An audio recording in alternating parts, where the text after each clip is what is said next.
जो भी फूड हम खाते हैं उसकी डाइजेशन होना बहुत ज़रूरी होता है, यानी कि उसको स्मॉल मॉलिक्यूल्स में उसका ब्रेक डाउन होना ज़रूरी होता है ताकि वो काबिल हो जाएं कि हमारी बॉडी के सेल्स उनको अपने अंदर एंटर कर सकें। तो डाइजेशन के लिए बॉडी में पूरा डाइजेस्टिव सिस्टम होता है और ये सिस्टम एक ट्यूब्यूलर सिस्टम होता है जो कि माउथ से लेकर एनस तक पूरा एक्सटेंड होता है। डाइजेस्टिव सिस्टम में पूरे दो तरह के ऑर्गन्स होते हैं, दो तरह के ग्रुप ऑफ ऑर्गन्स होते हैं, गैस्ट्रोइंटेस्टिनल ट्रैक्ट और एसएसआई डाइजेस्टिव ऑर्गन्स। तो जो गैस्ट्रोइंटेस्टिनल ट्रैक्ट है वो एलिमेंट्री कैनाल है जो कि एक कंटिन्यूस ट्यूब है, वो पूरी माउथ से लेकर एनस तक होती है। तो इस गैस्ट्रोइंटेस्टिनल ट्रैक्ट के साथ जो है वो जो ऑर्गन्स आते हैं, फॉर एग्जांपल माउथ हो गया, most of the pharynx, oesophagus, stomach, small intestine और लार्ज इंटेस्टीन, ये सारे जीआईटी के साथ होते हैं। और जो दूसरे होते हैं वो एक्सेसरी डाइजेस्टिव ऑर्गन्स होते हैं जिनमें टीथ आ जाते हैं, tongue, salivary glands, liver, gall bladder और पैनक्रियास। ठीक है, तो हमारी जो डाइजेशन शुरू होती है वो माउथ से होती है, जिसमें टीथ होते हैं और टीथ जो वो फिजिकल ब्रेक डाउन करते हैं फूड का। और ये टीथ और टंग जो होते हैं, टीथ तो फिजिकल ब्रेक डाउन करते हैं और टंग करती है असिस्टेंट च्यूइंग एंड स्वेलोइंग।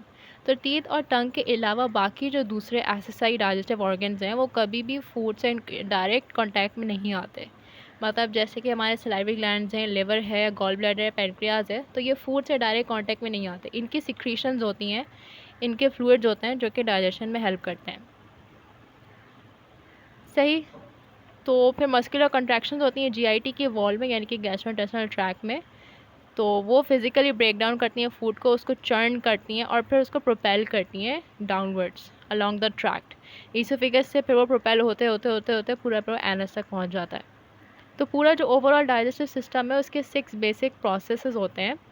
कौन कौन से? Ingestion, secretion, mixing and propulsion, digestion, absorption और डेफिकेशन। तो सबसे पहला जो होता है वो इंजेशन होता है, यानी कि जो हम फूड इनटेक कर रहे हैं। This process involves taking food and liquids into the mouth, यानी कि हम ईटिंग कर रहे हैं। फिर क्या है? सिक्रीशन। तो सिक्रीशन में क्या है कि जो जीआईटी की वॉल्स हैं रोज़ाना, उसमें से क्या कुछ सिक्रीशंस होती हैं जीआईटी की वॉल और साथ साथ जो एसिसाई डाइजेस्टिव ऑर्गन्स हैं उनके उनसे जो सिक्रीशंस होती हैं पूरी about 7 litres of water, acid, buffers and enzymes, ये सब जो है वो ल्यूमन में जाती हैं। जो ट्रैक्ट होता है उसके ल्यूमन में, ल्यूमन क्या कहते हैं? इंटीरियर स्पेस होता है ट्रैक का। तो ये जो है वो डाइजेशन में हेल्प करती हैं, ये जो सिक्रीशंस होती हैं। इसके बाद क्या होता है? Mixing and propulsion. तो ये ऑल्टरनेटिंग कंट्रैक्शंस और रिलैक्शंस होती हैं स्मूथ मसल्स की, कहाँ पर? वॉल ऑफ द जीआईटी में, जो कि मिक्स करती हैं फूड को और सिक्रीशन को आपस में, फिर उनको एनएस की तरफ मूव करती हैं। तो ये जो कैपेबिलिटी होती है जीआईटी की कि वो मिक्स करे और मूव करे मटेरियल को अलॉन्ग इट्स लेंथ, इसको कहते हैं मोटिलिटी। तो ये जीआईटी की मोटिलिटी होती है। फिर फोर्थ क्या है? डाइजेशन। डाइजेशन क्या? मैकेनिकल और केमिकल प्रोसेस है, break down ingested food into small molecules. ठीक है, ये मैकेनिकल भी होती है और केमिकल भी होती है। तो मैकेनिकल डाइजेशन में क्या होता है कि सबसे पहले तो मैकेनिकल में टीथ आ जाते हैं जो कि कट और ग्राइंड करते हैं फूड को स्वेलो होने से पहले, और फिर स्मूथ मसल्स होते हैं स्टमक के और स्मॉल इंटेस्टाइन के, वो चर्न करते हैं फूड को ताकि प्रोसेस आगे बढ़ सके। फिर एज अ रिज़ल्ट जो फूड मॉलिक्यूल्स होते हैं वो डिज़ोल्व हो जाते हैं और थॉरली मिक्स हो जाते हैं विद डाइजेस्टिव एंजाइम्स, जो भी डाइजेस्टिव एंजाइम हमारी बॉडी से रिलीज़ हो रहे होते हैं।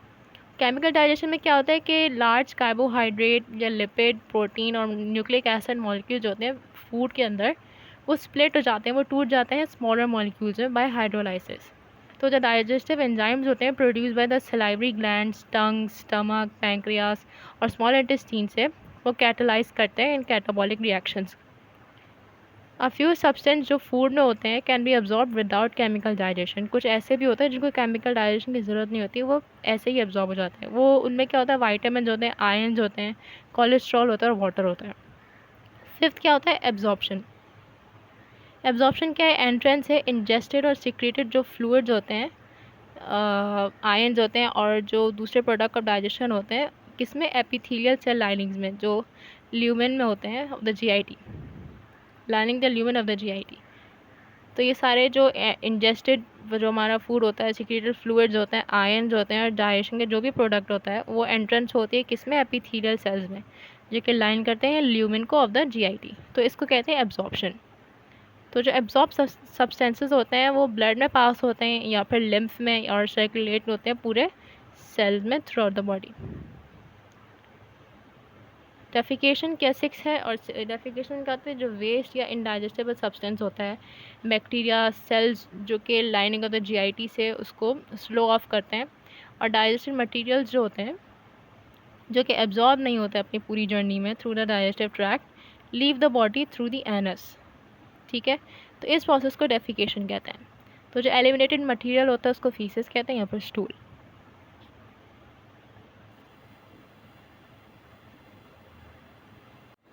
अब क्या है लेयर्स ऑफ द जीआईटी। तो ये जो पूरा जो जीआईटी है फ्रॉम द लोअर एसोफेगस से लेकर एनल कैनाल तक, तो इसके 4 लेयर्ड अरेंजमेंट होती है टिश्यूज़ की। तो कौन कौन सी लेयर्स होती हैं? म्यूकोजा, सब म्यूकोजा, मस्कुलरिस और सिरोजा। तो ये 4 लेयर्स होती हैं जीआईटी की। तो सबसे पहले म्यूकोजा। म्यूकोजा के मज़ीद जो है वो 3 इसके लेयर्स होती हैं म्यूकोजा के अंदर। पहली तो लेयर होती है अ लेयर ऑफ एपिथीलियम, जो कि डायरेक्ट कांटेक्ट में होती है जो जीआईटी के जो भी कंटेंट्स होते हैं उनके साथ। और सेकंड क्या है, a layer of connective tissue, जिसको लामिना प्रोप्रिया कहते हैं। और थर्ड में एक थिन लेयर है स्मूथ मसल्स की, जिसको मस्कुलरिस म्यूकोजी कहते हैं। तो ये जो म्यूकोजा होता है ये एक्चुअली एक म्यूकस मेम्ब्रेन है, यानी कि ये म्यूकस सिक्रेट करता है। तो लामिना प्रोप्रिया क्या है? ये एक एरियोलर कनेक्टिव टिश्यू है जिसके अंदर बहुत सारे ब्लड और लिम्फेटिक वेसल्स होते हैं। ठीक है, जिनके मतलब वो रूट्स होते हैं जिनके ज़रिए जो न्यूट्रिएंट्स अब्जॉर्ब होते हैं वो जीआईटी में जो होते हैं वो पहुंचते हैं दूसरे टिश्यूज़ तक, जो बॉडी के टिश्यू दूसरे टिश्यूज़ तक वो पहुंचते हैं। तो ये जो लेयर होती है सपोर्ट करती है एपिथेलियम को और बाइंड करती है इसको किससे? मस्कुलरिस म्यूकोजी से, जो कि हम आगे देखेंगे। लैमिना प्रोप्रिया में क्या होता है? मेजॉरिटी ऑफ द सेल्स होते हैं म्यूकोजा एसोसिएटेड लिम्फेटिक टिश्यू, जिसको हम मर्ल भी कहते हैं। तो ये मर्ल जो होते हैं ये प्रोमिनेंट लिम्फेटिक नोड्यूल्स होते हैं जिनके अंदर इम्यून सिस्टम सेल्स होते हैं जो कि प्रोटेक्ट करते हैं अगेंस्ट डिजीज़। तो ये जो माल्ट है is present all along the GIT, specially tonsils, small intestine, appendix और लार्ज इंटेस्टीन में मौजूद होते हैं। तो क्या है? ये म्यूकोजा एसोसिएटेड लिम्फेटिक टिश्यूज़। तो ये लैमिना प्रोप्रिया में मौजूद होते हैं। फिर एक थिन लेयर होती है स्मूथ मसल फाइबर्स की, जिसको मस्कुलरिस म्यूकोजी कहते हैं। तो ये क्या करती है? Throws the mucous membrane of the stomach and small intestine into many small folds. इसके अंदर बहुत सारे स्मॉल फोल्ड्स बन जाते हैं which increase the surface area बढ़ा देते हैं डाइजेशन और एब्जॉर्प्शन के लिए। ठीक है, तो जो मूवमेंट होती है ऑफ मस्कुलरिस म्यूकोजी वो इंश्योर करती है कि जो सारे एब्जॉर्प्टिव सेल्स हैं वो फुली एक्सपोज हों कंटेंट्स ऑफ द जीआईटी से, ताकि हर किसी को मौका मिले उसको एब्जॉर्ब करने का। ठीक है, तो इसके अंदर फोल्ड्स आ गए। अब क्या है? सब म्यूकोजा में क्या होता है? एरियोलर कनेक्टिव टिश्यूज होते हैं जो कि बाइंड करते हैं म्यूकोजा को मस्कुलरिस से, और इसके अंदर बहुत ब्लड और लिम्फेटिक वेसल्स होते हैं जो कि रिसीव करते हैं एब्जॉर्ब फूड मॉलिक्यूल्स। ठीक है, also located in the sub mucosa is an extensive network of neurons, मतलब नेटवर्क ऑफ न्यूरॉन्स मौजूद होता है जिसको सब म्यूकोजल प्लेक्सस कहते हैं।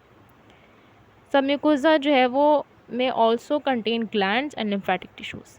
ठीक है, तो ये जो सब म्यूकोजल प्लेक्सस है ये नेटवर्क ऑफ न्यूरॉन्स है, और इसके अलावा एक और प्लेक्सस होता है मायोट्रिक प्लेक्सस। वो कहाँ होता है? मस्कुलरिस में।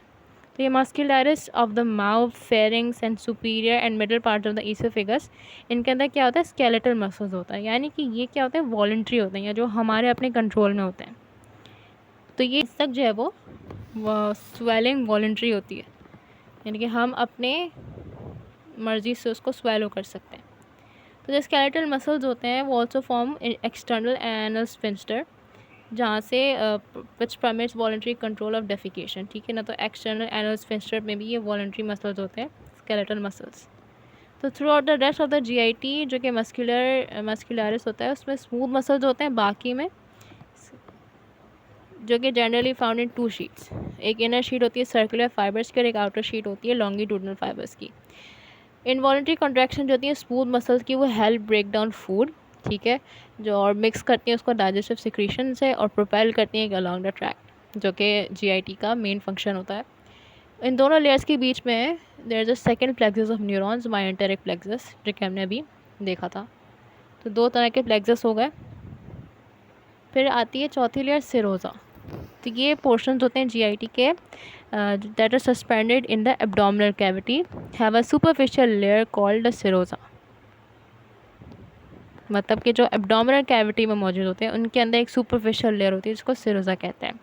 और कुछ ऐसे होते हैं जिनमें सिरोज़ा नहीं होती, उनके अंदर सिर्फ एक सिंगल लेयर होती है एरेला कनेक्टिव टिश्यू की, जिसको एडवेंटिशिया कहते हैं। तो वो कौन होता है? एसोफेगस, जिसमें ये सिरोज़ा की लेयर नहीं होती।